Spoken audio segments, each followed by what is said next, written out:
One. We are live. This is Josiah on another section of Each One Teach One. I am here with a software developer slash engineer out of Nigeria. His name is Samuel I. Samuel I. Tell us a little bit about yourself. Hi, Josiah. I'm very happy to be in this show today. My name is Samuel I, and of course, I'm a software engineer where I currently work as a senior software engineer at an encryption company in South Carolina, London, by name. I started my journey in software engineering in 2011, and it has been an amazing journey so far. Of course, we all know that the technical technology space keeps evolving, and a lot of things keeps coming up.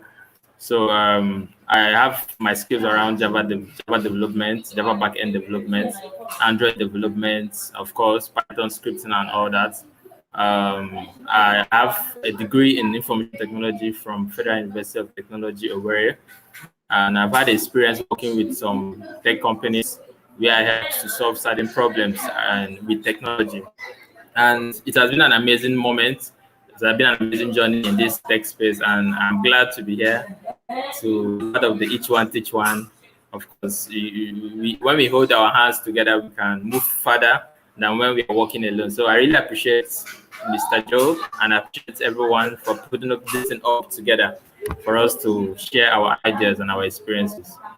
All right, this is awesome. We need to work together. We need to remove the personal hate, indoctrination, and we need to support ourselves at the same time. So, can you tell us your experience as a software developer on the ground, on the continent right now?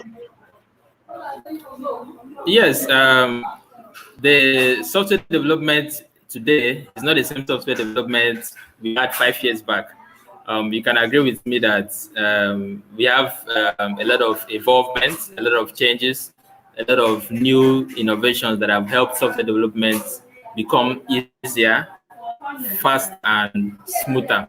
So I think one of the major defining moments for me is when I started learning algorithms, when I started to learn how to solve problems, because I believe that everybody can be a software developer, but just very few people can be to be a problem solver.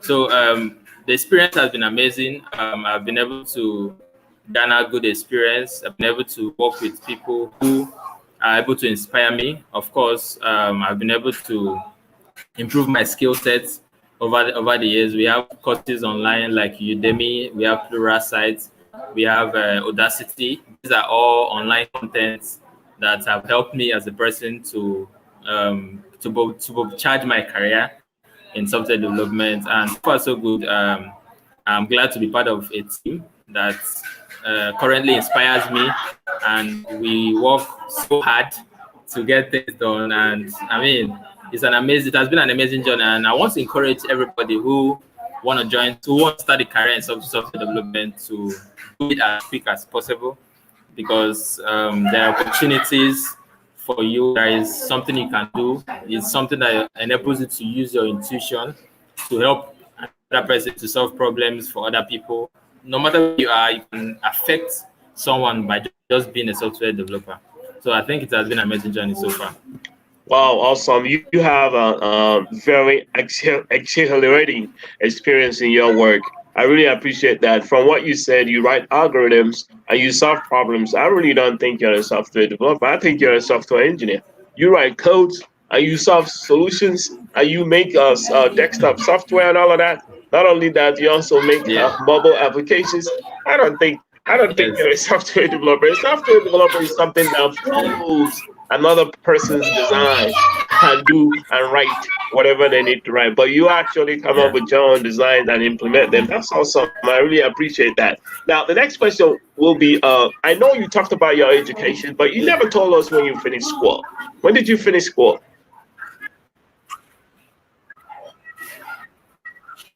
Okay. I finished school in 2015. Wow, Of so that course, after means you've that, been I in did software my development. one You've been in year software compulsory development. service. Oh, I can't hear you. Can From you can 215, you go? yes. Oh, you finished school in I've been in 2015, but software you development from two. you've been in software Yes, development since 15. 2011. Hello? Yes, since 2011. 2011 was during my school days. Yes, I can hear you. 2011 was during my school days. That was my second year when I went for a training on Java development for my second year IT. That was 2011. Wow, that means That you was when have a I lot of started the journey. 2011. so you have a lot of experience. You actually while you were in school, you were also getting training in what you were learning in school. And after school, you've been in the field over this year. So we're looking at eight Yes, years or yes, 9 years dealing with yes, technology. That's amazing. So yes, so so we really need to have a lot of yes. courage in you. We have to Yeah, have the thank you. confidence in you that you can do amazing work. Yes, Wow, that's amazing. So I'm glad that you are telling us about this wonderful experience yeah, that you definitely. have. At least the viewers, the audience will now understand what makes a difference in their own life as far as where they need to take their software work Yeah, to. That's amazing. So now I'm going to ask you this question. I always do ask everybody this question. So in your journey, have yeah. you worked with any other group that are not from the continent, that are not within the continent? Can you tell us the experience with that group, whichever group it is? We need to know the juicy details of your experience working with that group.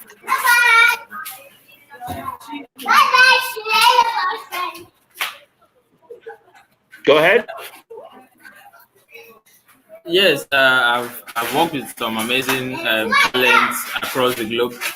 One of them is one of the groups I've worked with some Indians, and of course, Indians are they're very fast people. When they want to do something, they want to do it as quick as possible. I've also had experience working with people from the Middle East, and it has been an amazing experience for me. I've worked with some Americans as well, and it has been an amazing journey for me as well. So I've had experience with this set of people, and they are. I've learned a lot working with these people. I've learned how fast-paced technology is and how important it is to deliver what you're supposed to deliver, and how important it is for you to be very accurate. In as much as you want to deliver on time, you have to deliver it accurately, and you have to be efficient for you to work with this set of people. Because, of course, anything worth doing is worth doing very well.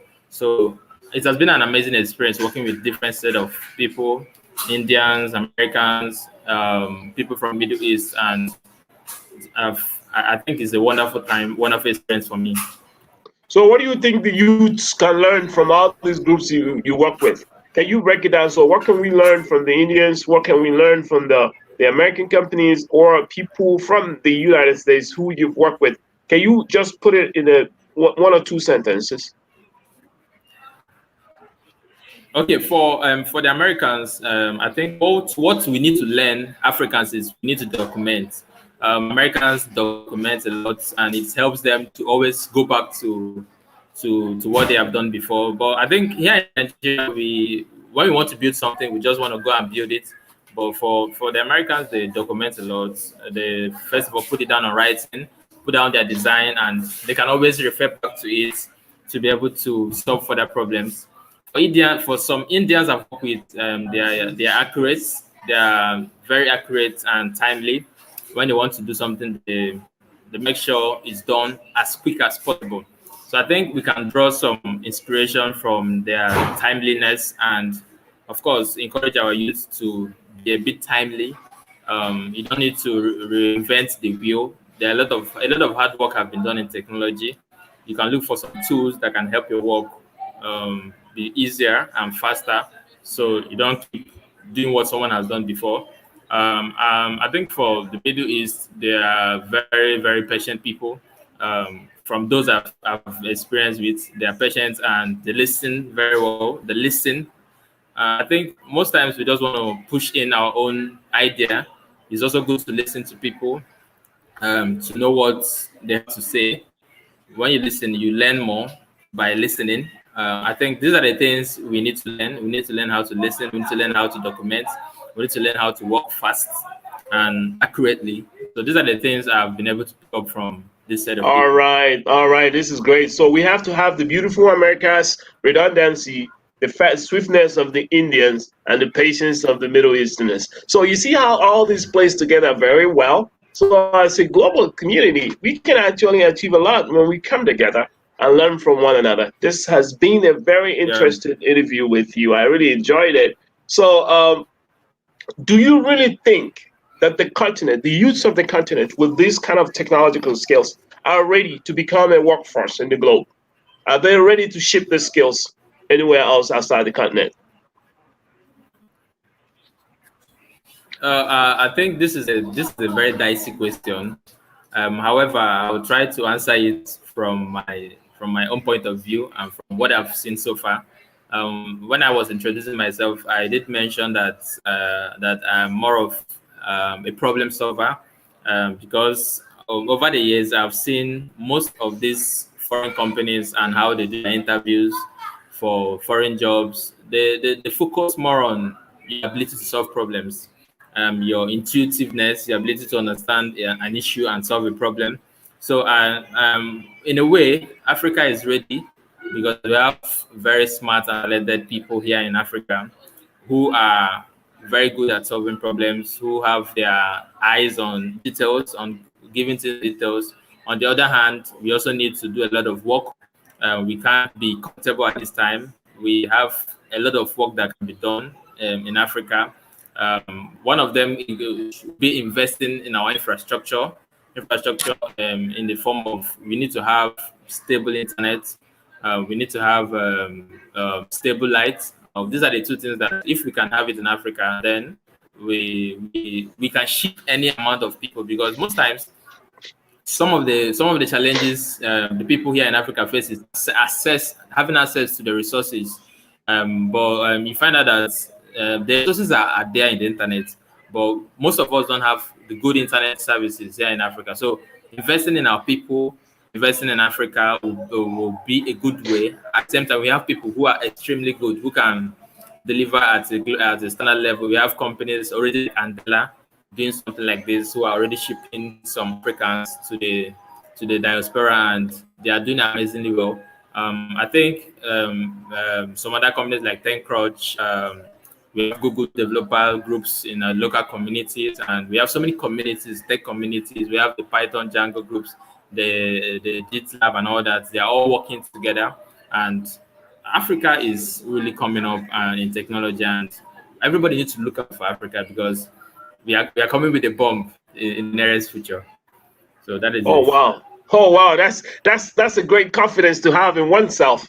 That's why Yeah. each one is here. So for some reason, I'm enjoying your interviews. Like you, the one that's like actually hosting me, the kind of fun that I'm having right now. So now, with all that you have said, do you think we need to work on some standards, coming up with some standards, and especially standards in development and standards in various areas, whether systematic or on a personal level? What do you really think? What are the modifications that we're going to need to have a standard, to be precise? Okay. On the area of standards, there should be standards for product delivery. There should be standards for work ethics. There should be standards for compensations in African countries.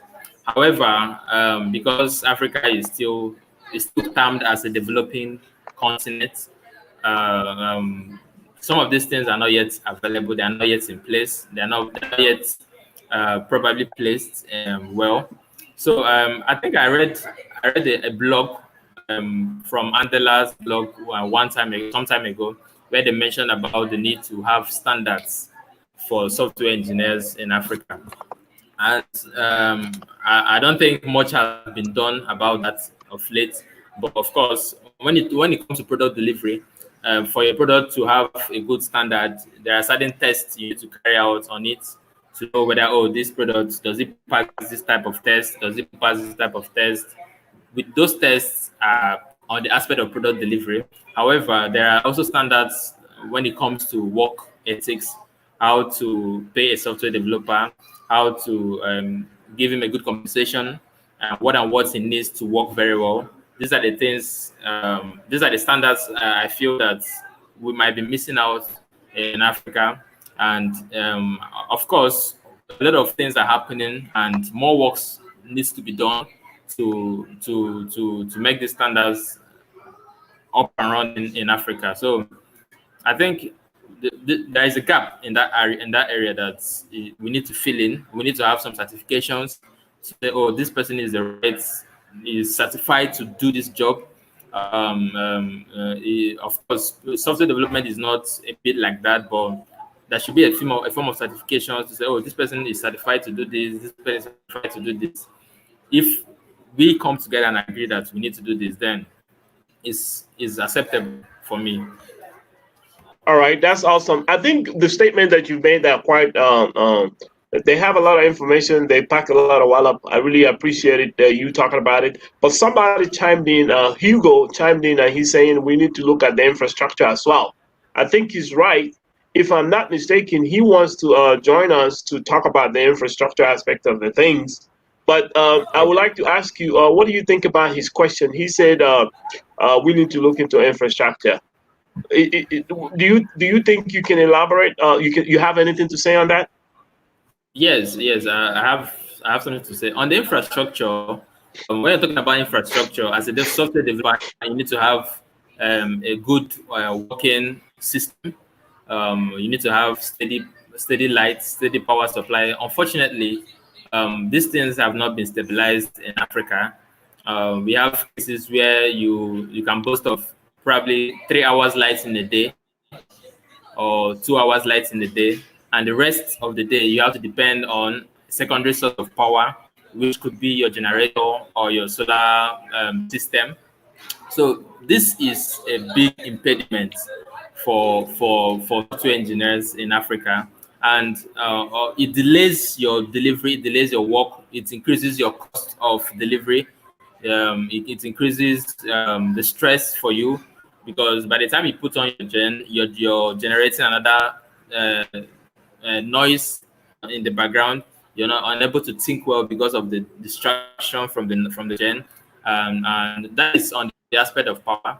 I think the government can play a good role, and innovators could come up with good innovation that could help you. Of course, the way we have power banks for phones, we can have power banks for your laptop batteries to sustain power for a longer period of time.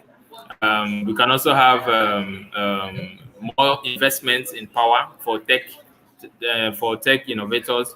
We can have more investments in that area. Secondly, we another major challenge is good internet service. Of course, for you to get a good internet service that is of a high broadband, you need to have enough money here in Nigeria. So it's a big challenge for upcoming developers who might not have the resources to pay for these internet services, but they have the skill, but there's no resources to pay for this internet service.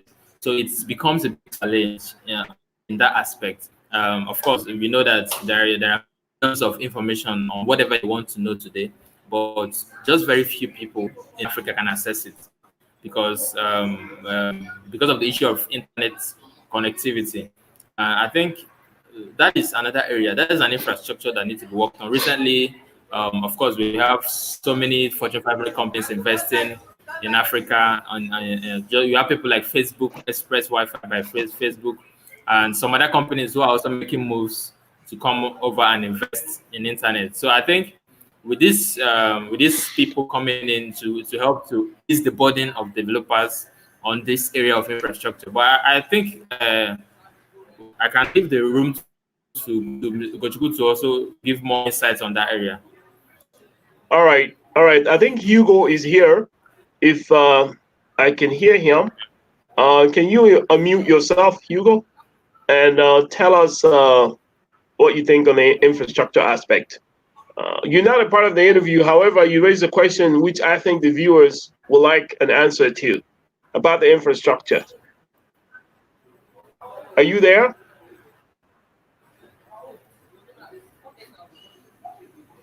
Are you there?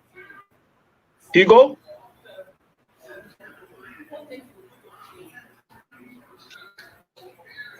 Well, we can't hear him. We can keep going on the interview. Whenever we can hear him, then we can talk about it. Now, you've mentioned about the standards that need to be an unspoken standard amongst the developers and those who build technology in the continent. I agree with you on that.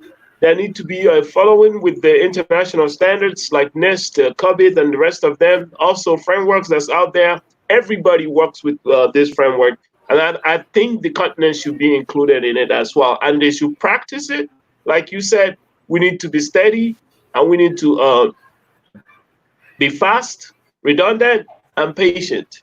And we need to work hard in our development. We need to recognize the fact that there's a constant modification that we need to follow suit with that.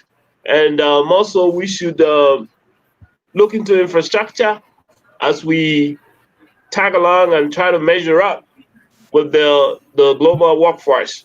It's very important for us to take note. I hope the audience are taking notes and deciding for themselves which direction they must take. We lost we lost Hugo, so we will continue. But it was really a pleasure having you here, Samuel. I think Yeah, this is pleasure. really awesome. And this is how we do it here on Each One Teach One. There's a need for us to support our young ones, the youths who are in tech. Not only that, to help and build the infrastructure that we need to move forward. You've heard from the man himself. He talked about the challenges that's on the ground. We need the diasporans to be a part of it to start thinking of moving production to the motherland because the skill sets are there. Not only the companies like Google are aware of this, TechCrunch is aware of it, Facebook they're aware of it, and the latest that was added to the list was Twitter. They're all aware of this, even Amazon. So it's time for us to recognize this. Now, on the closing, I encourage you guys to keep following us and let's continue this discussion till this end. We'll see you guys another time. Samuel, it was really, really nice to have you here with us. If you have not Yeah, thank you very much. subscribed, if any of you audience have not subscribed, go ahead and subscribe. If you already subscribed, hit the like button. And above all, keep sharing this information. Let's get it going. This is Josiah again on Each One Teach One, signing off. Take care, y'all. Yeah, thank you very much. Thank you. Thanks. Thanks.